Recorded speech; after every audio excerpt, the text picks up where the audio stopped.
Perkenalkan, nama saya Ahmad Syaiful Mirza. Saya calon guru penggerak angkatan 7 dari Kota Semarang, BPGP, Jawa Tengah.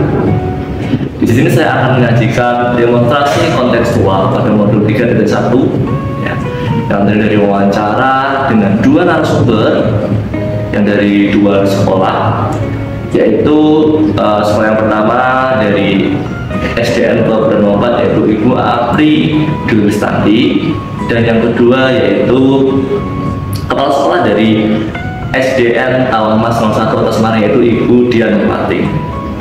Berikut proses wawancaranya. Selamat pagi Bu Dian. Pagi Pak Ya, terima kasih atas waktunya yang mungkin sibuk ya. Jadi pada kita sepakat untuk minta waktu untuk melakukan wawancara terkait dilematika dan rujukan moral seperti itu. Oke, ya, Bapak Mirza. Baik, selama ini di sekolah Ibu ya, bagaimana Ibu mengidentifikasi kasus-kasus yang merupakan dilematika atau rujukan moral? Kalau selama ini kita untuk identifikasinya ya hanya dengan menganalisis saja, menganalisis secara langsung peristiwa yang sudah ada dengan tanggung jawab juga pada teman-teman guru. Terima kasih. Iya. Nah, kemudian kalau di anak itu bagaimana cara menjalankan pengambilan keputusan di sekolah Ibu, terutama untuk kasus-kasus di mana ada 2 kepentingan yang sama-sama benar atau sama-sama mengandung nilai keadilan. Kalian tahu bahwa memang kita sering menghadapi ya dia menghadapi kasus 2 kasus itu yang wah ini benar, ini benar, kita pilih yang mana itu. Nah itu memang agak rumit ya Pak Mirza. Untuk menghadapi kasus seperti itu kita memang dilematis sekali, apalagi itu memiliki sama-sama benar. Jadi pada saat mengambil keputusan itu saya berupaya untuk keputusan yang saya ambil itu tidak merugikan salah satu pihak, dan bermanfaat untuk semua. Kita ambil jalankan dengan komunikasi lah dengan teman-teman, komunikasi yang baik, memberikan pengertian supaya keputusan itu bisa diterima oleh kedua belah pihak. Benar sekali ya Bu ya. Nah ini kan sudah ada ya, jadi memang tidak merugikan satu pihak. Tentunya pasti ada langkah-langkah ya Bu ya. Nah, kalau untuk menuju ke hal tersebut, langkah-langkah atau prosedur apa yang biasa Ibu lakukan selama ini? Ya langkahnya yang saya sampaikan itu kita menganalisis dulu masalahnya. Masalah itu apa? Kita analisis dari pengamatan langsung atau sambil tanya-tanya ke teman-teman yang lain. Kemudian setelah menganalisis kita tahu masalahnya itu apa. Saya biasanya ajak ngobrol dulu, ngobrol ya pada dulu yang bersangkutan, kita ajak coaching ya, kita ngobrol supaya ada titik temu. Kemudian setelah itu saya juga melibatkan teman-teman rekan sejawat yang mungkin dekat dengan guru tersebut supaya bisa membantu dalam pengambilan keputusan. Itu baik sekali ya Bu. Iya. Nah ini. Nah kemudian selama ini hal-hal apa saja yang selama ini dianggap efektif dalam pengambilan keputusan pada kasus dilematika? Banyak tadi kan yang Ibu rasa itu efektif itu yang apa? Yang lebih efektif adalah komunikasi, ya ngobrol langsung dengan yang bersangkutan. Dengan itu kan nanti tahu titik tengah untuk mencari jalan tengah. Komunikasi ya. Iya. Kemudian ini Bu, memang dalam hal kita menjadi kan ada suatu tantangan. Nah, hal apa saja yang merupakan tantangan dan selama ini merupakan tantangan dalam penulisan sampai kasus dilematika itu kan ada tantangan ya. Tantangan itu apa? Tantangannya ya kalau menurut saya apa ya kadang saat kita mau mengambil keputusan, saya itu takut keputusan yang saya ambil itu akan menjadi konflik baru. Iya, konflik baru di mana keputusan yang saya ambil mungkin tidak semua pro ya dengan keputusan saya. Saya takutnya nanti itu menjadi konflik baru yang justru menimbulkan permasalahan lagi. Kemudian tantangan selanjutnya itu tidak semua orang memiliki konsep yang sama dengan pemikiran kita. Itu. Karena memang biasa apa ya? Kita tahunya ada masalah baru. Iya. Nah, memang tadi kan ketika ibu menghadapi kasus dilematika sebuah kasus yang sama, ya, itu cara penyelesaiannya itu langsung diselesaikan langsung atau mungkin ada jadwalnya? Kalau masalah itu akademik tidak mungkin bisa diselesaikan secara langsung. Pasti yang saya sampaikan tadi, saya butuh waktu untuk menganalisis dulu, dan mungkin jadwal pastinya tidak ada ya, tergantung tingkat kesulitan kerumitan dari masalah itu. Dan waktu yang sangat singkat kalau kita langsung mengambil keputusan di hari itu, yang kita khawatirkan keputusan itu adalah keputusan yang dibuat dalam waktu singkat kan tidak akan efektif ya, takutnya nanti justru belum tepat keputusan yang saya ambil. Baik, situasi ya, kasusnya apa? Kalau itu urgent sekali, harus dari itu baru kita mau tidak mau. Kemudian nih, nah kalau sudah kita banyak nih, sebenarnya ada faktor-faktor ini, ada dalam diskusi kan ada yang mendukung. Nanti apa ya Bu, faktor pendukung, yang faktor-faktor sesuatu yang mendukung yang selama ini dapat memudah Ibu dalam mengambil keputusan akademika apa?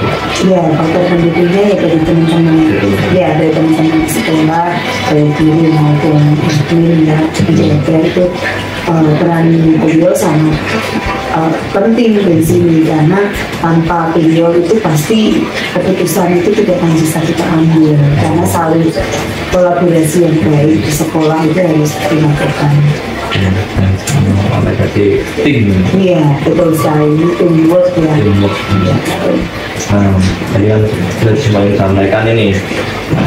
Kemudian kan pasti ada pembelajaran dari sesuatu tadi ya, dari itu apa yang saya belajar itu?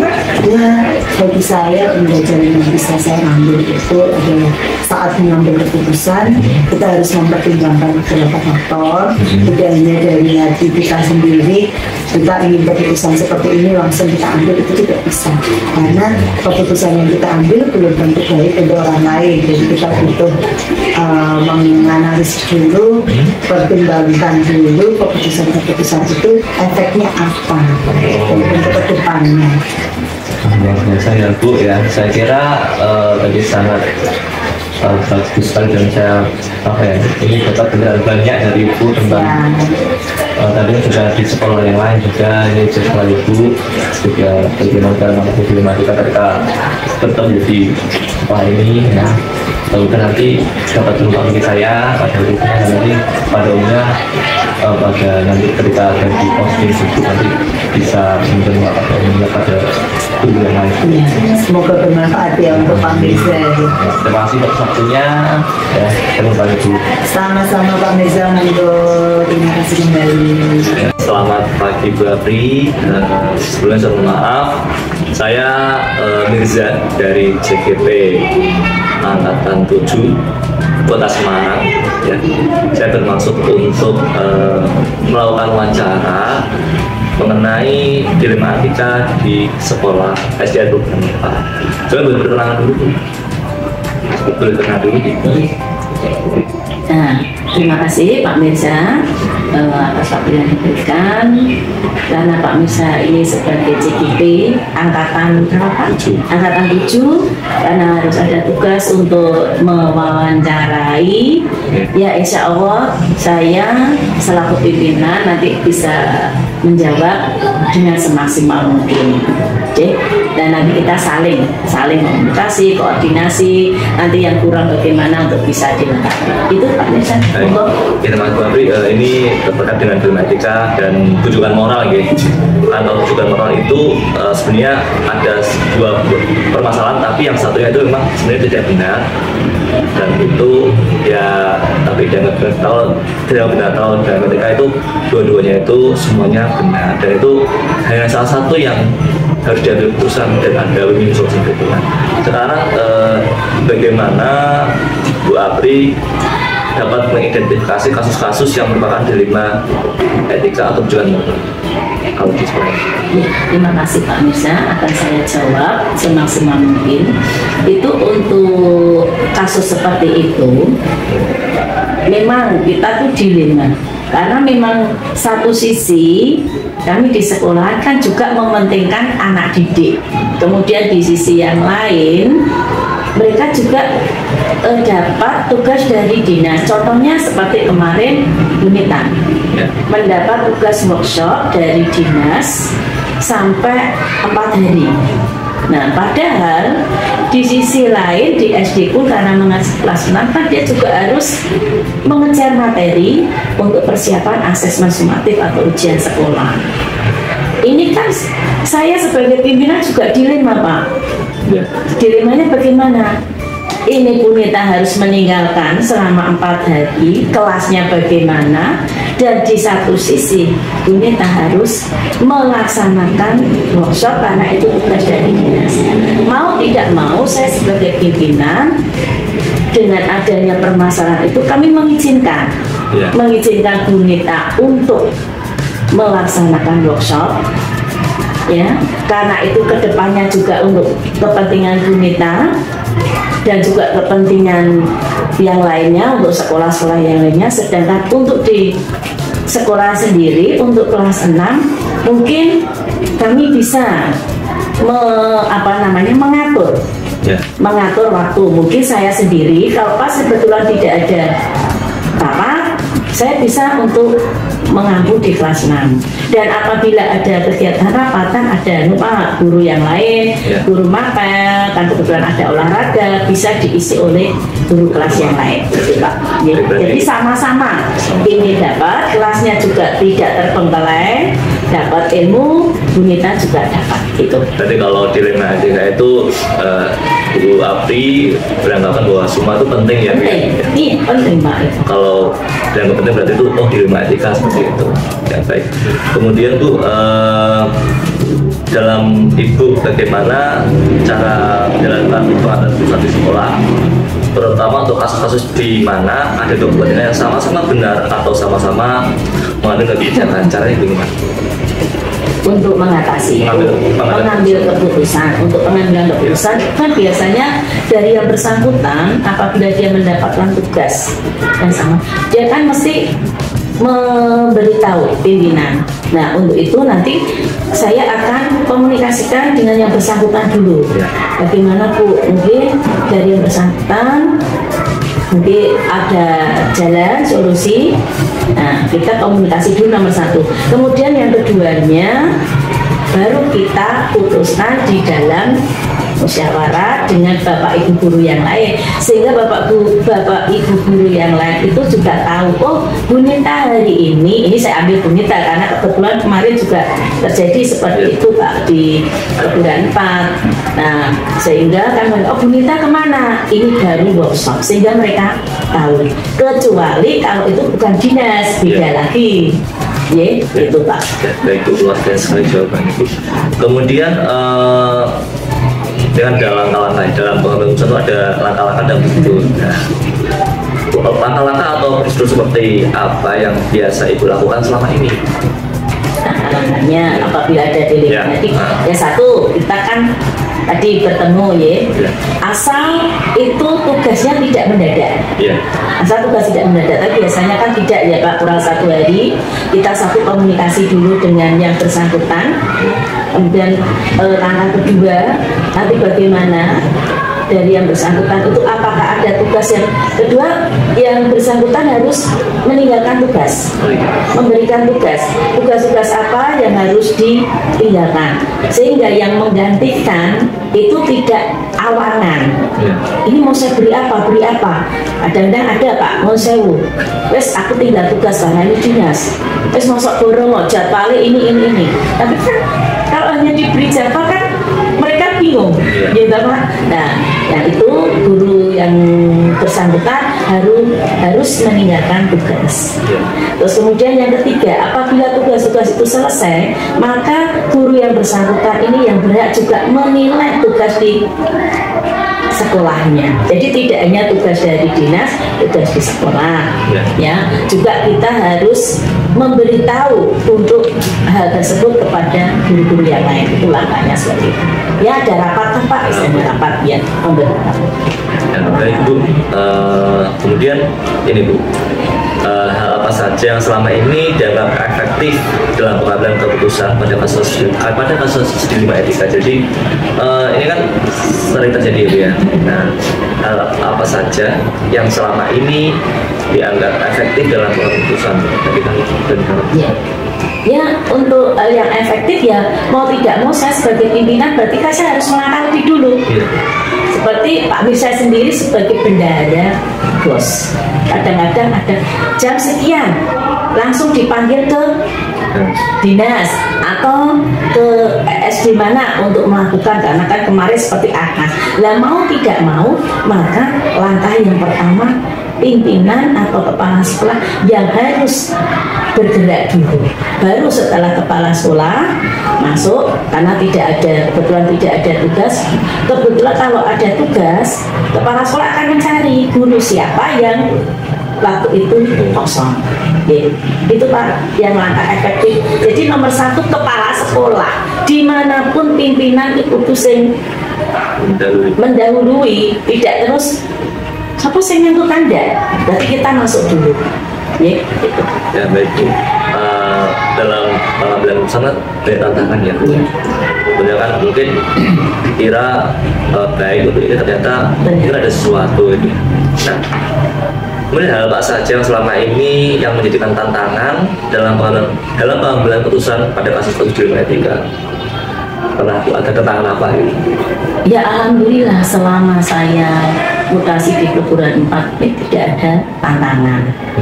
Ya tidak tahu kalau di belakangnya ada yang tidak sesuai. Tapi kan selama saya di sini, mungkin Pak Mirza juga tahu, segala keputusan apapun kami akan memberitahu, mengadakan koordinasi. Sedikit apa lama koordinasi bagaimana dengan adanya kegiatan ini gitu. Dan tantangan kebetulan guru-guru di sini tidak ada yang mengeluh, sehingga kalau diberi tugas apapun asal sesuai mereka akan melaksanakan. Jadi alhamdulillah tidak ada tantangan di sini. Kalau seandainya ada tantangan, ya tetap saya selaku pimpinan akan memberikan arahan solusi. Kenapa saya kok menyuruh si A? Seperti kelas 6, Bu Nita sudah meninggalkan Pak Rizky. Kenapa? Karena mungkin Pak Rizky kelasnya berdekatan. Kebetulan Pak Rizky dengan diberi tugas seperti itu, dia akan menerima dengan sangat. Jadi tidak, memang ada tantangan, semua ada Pak. Ya. Memang komunikasi. Ya, harus ada komunikasi yang baik. Nah, ini kan dalam penyelesaian kasus dilema etika. Nah, kalau di sekolah itu sendiri, nah itu ketika ada permasalahan atau dalam permasalahan dilema etika itu, dalam penyelesaiannya itu terjadwal atau langsung diselesaikan di tempat, atau memiliki sebuah jadwal di mana nanti ini nanti step-stepnya hari ini kemudian besok ini, atau mungkin seperti apa itu? Kalau ada mereka langsung di tempat waktu juga, atau mungkin ada jadwal khusus seperti itu? Kalau itu memang betul-betul urgent, harus segera dilaksanakan, berarti bisa juga saat itu di tempat. Ya, tapi dengan tidak menutup kemungkinan kami juga akan memberitahu pada guru-guru yang lain. Tapi apabila tidak urgent, tidak masih ada waktu, maka itu akan kami catat. Ya. Oh ini berarti besok kita harus koordinasi. Dan itu penjadwalan, harus ada penjadwalan. Jadi tidak hanya kita secara lisan, enggak, tapi harus kita kumpulkan, kita penjadwalan. Ini misalnya hari Senin siapa yang bertugas mengajar ini, terus hari Selasanya. Jadi kan ada penjadwalan, mereka juga tahu ada penjadwalan. Nah Ibu, termasuk kemudian ini Bu, adakah seorang atau faktor-faktor apa saja yang selama ini mempermudah atau membantu Ibu dalam pengambilan keputusan dalam kasus dilema etika? Jadi ada nggak seseorang atau mungkin faktor-faktor apa saja yang dapat mempermudah keputusan? Ya, makasih Pak. di sini saya kan menganggap tidak harus semua pimpinan kepala sekolah itu kalau mengambil keputusan benar, gitu. Namanya kita kan manusia.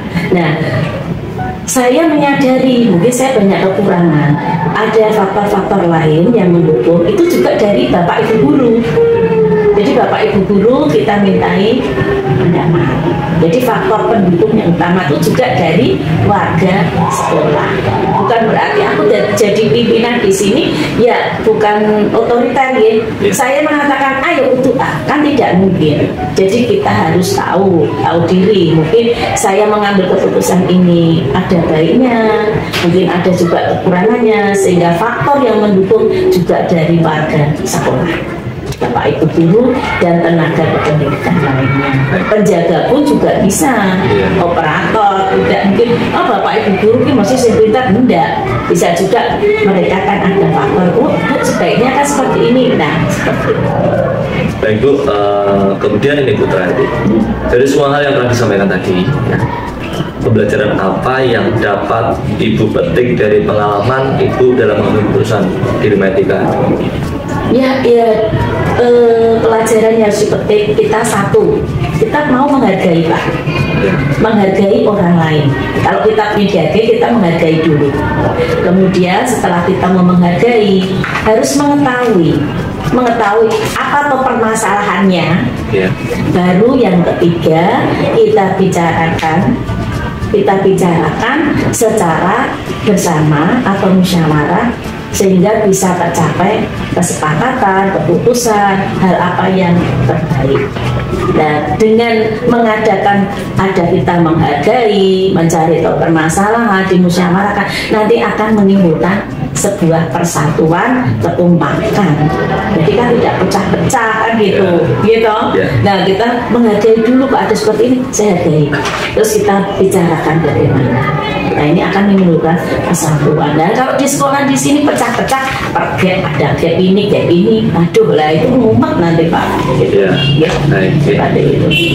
Mungkin cukup itu saja Bu wawancara hari ini. Terima kasih atas waktu dan kesempatannya untuk dalam hal saya dapat pengalaman seperti itu. Semoga manfaat bagi saya dan pada khususnya, dan pun memberikan manfaat pada yang lain seperti itu. Sama-sama Pak Mirza, mudah-mudahan dengan jawaban saya ini bisa menambah pengalaman Pak Mirza, dan Pak Mirza semakin sukses, lancar, nanti bisa selesai tepat waktunya. Terima kasih Bu. Sama-sama Pak Mir. Nah, tadi sudah menyaksikan 2 kegiatan wawancara, yaitu yang pertama dari Kepala SDN Program 4, yaitu Ibu Apri Dwi Kristanti. Yang kedua, Kepala SDN nomor 1, yaitu Ibu Dian Mulati. Dari hasil wawancara tersebut dihasilkan analisis sebagai berikut.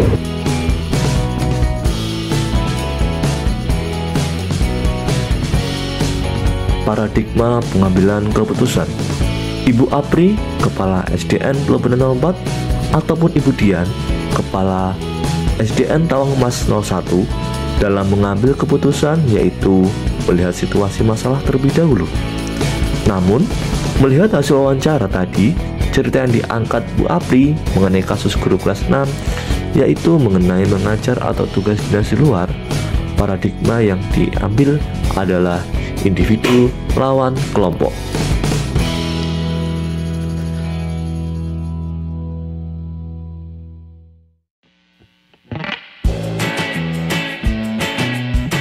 Prinsip pengambilan keputusan Ibu Apri SDN Kabupaten 04. Pengambilan keputusan yang dilakukan oleh Ibu Apri jika menjumpai dilema etika sudah menempatkan prinsip pengambilan keputusan, yaitu berpikir berbasis hasil akhir atau end-based thinking, berpikir berbasis peraturan atau rule-based thinking, dan berpikir berbasis rasa peduli atau care-based thinking.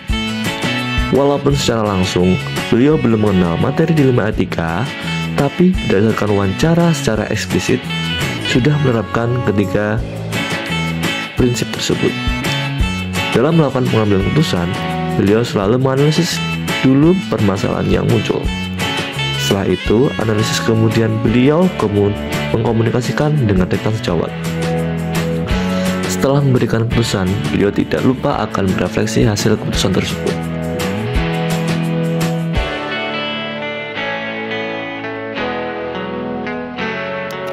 Prinsip pengambilan keputusan Ibu Dian, Kepala SDN Tawangmas 01. Pengambilan keputusan yang dilakukan oleh Ibu Dian jika menjumpai dilema etika sudah menempatkan prinsip pengambilan keputusan, yaitu berpikir berbasis hasil akhir atau end-based thinking, berpikir berbasis peraturan atau rule-based thinking, dan berpikir berbasis rasa peduli atau care-based thinking. Berdasarkan hasil wawancara yang telah dilakukan, secara eksplisit Ibu Dian sudah menerapkan ketiga prinsip tersebut. Dalam melakukan pengambilan keputusan, beliau selalu menganalisis dulu permasalahan yang muncul. Setelah dianalisis, kemudian beliau mengkomunikasikan dengan rekan sejawat. Untuk waktu dalam pengambilan keputusan, beliau melihat kembali urgensi dari keputusan tersebut. Jika keputusan itu mendesak, maka secepatnya beliau segera mengambil keputusan dengan terlebih dahulu menerapkan prinsip dalam pengambilan keputusan. Namun, jika tidak, beliau akan membuat jadwal dan menimbang dalam mengambil keputusan tersebut.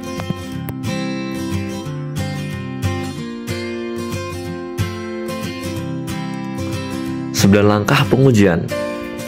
Secara implisit, baik Ibu Apri maupun Ibu Dian belum melakukan langkah pengujian dalam mengambil keputusan. Namun, secara eksplisit beliau telah mengamalkan langkah-langkah yang sesuai dengan penyelesaian dilema etika, sesuai dengan modul guru penggerak. Dalam mengambil keputusan, beliau juga mengenali nilai-nilai apakah keputusan yang diambil bertentangan atau sesuai dengan kebijakan universal atau tidak. Dalam penentuan siapa yang terlibat, beliau berdua juga melakukan refleksi serta kolaborasi dengan rekan sejawat. Bagaimana permasalahan tersebut dapat diselesaikan dengan baik. Meskipun tidak sepenuhnya 9 langkah, namun beliau, baik Ibu Apri ataupun Ibu Dian, berusaha penuh agar keputusan yang diambil merupakan keputusan yang bijak dan terbaik. Nah, demikian tadi hasil tugas dari demonstrasi kontekstual modul 3 dan 1. Kurang lebihnya mohon maaf. Dari saya, calon guru penggerak angkatan 7 Kota Semarang. Wassalamualaikum warahmatullahi wabarakatuh.